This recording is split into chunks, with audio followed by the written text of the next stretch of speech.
I'm just wondering when Baker's finally going to let loose and just say what's really on his mind, because he's always done that throughout his career, and he hasn't really done that. So he's kind of bitten his tongue here. But it just showed the discipline he's got right now and how focused he is on trying to win a job. Maybe he's been humbled a little bit by the situation he's in, but it really was intriguing to me. I wish I'd have followed up more and just said, hey, is this really what you think, or do you feel like that it really is none of your business? Because I don't think it is.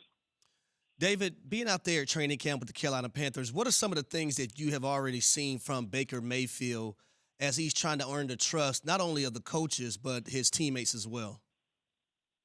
Well, I think that he's sort of fit right in, and he's not going out there and trying to be the flamboyant guy that is going to cause trouble in the locker room or anything. He's really befriended a lot of guys. He's been real helpful with Sam Darnold. Those two have been, I hate to say buddies almost, but they've been really helpful for each other because they've gone about their business in a very professional way, as everybody says, and they it is truly. I was really skeptical that this was an open competition and a true quarterback competition, but it's starting to feel that way.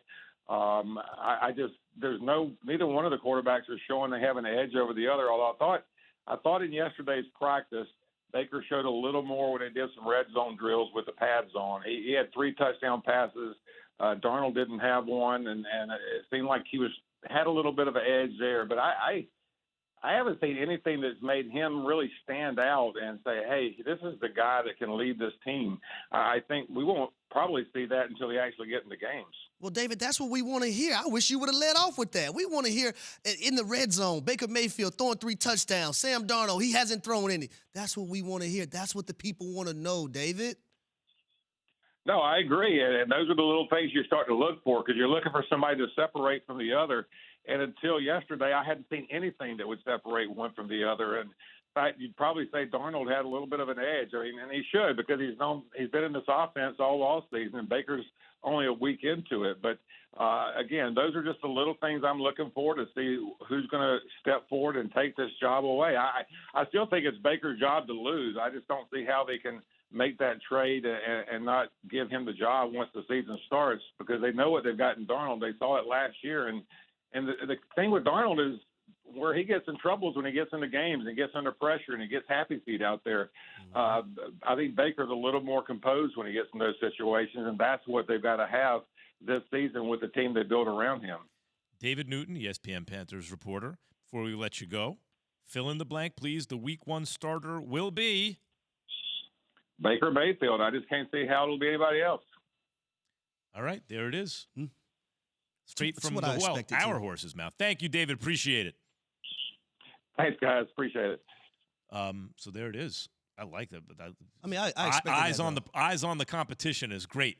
I love just when I'm driving around in the car listening to radio. I got it on ESPN. And I hear a reporter talking about and he's watching Baker Mayfield and Sam Darnold compete in practice. But what he just said about the red zone, especially with the pad zone and the quarterback's throwing, the offensive lineman and defensive lineman are going at it. Guys got to get open.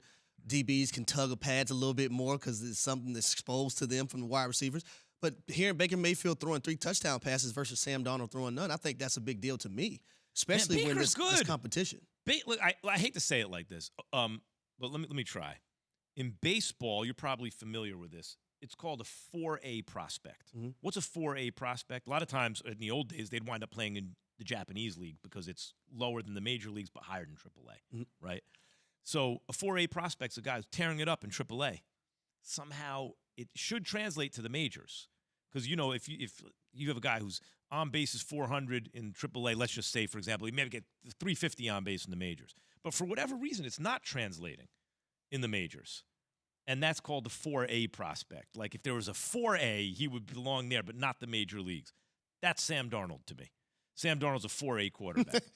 He checks a lot of boxes and can flash in different things. And if there was a league right below the NFL but above college that was popular, he'd be a good quarterback in that league. But that's not the NFL. Baker Mayfield's a good NFL quarterback. He was top 10 QBR the last time he was healthy. You think that just happens by itself? He's a good quarterback. I'd be very surprised if it was Darnold Week 1. Thanks for watching ESPN on YouTube. For live streaming sports and premium content, subscribe to ESPN Plus.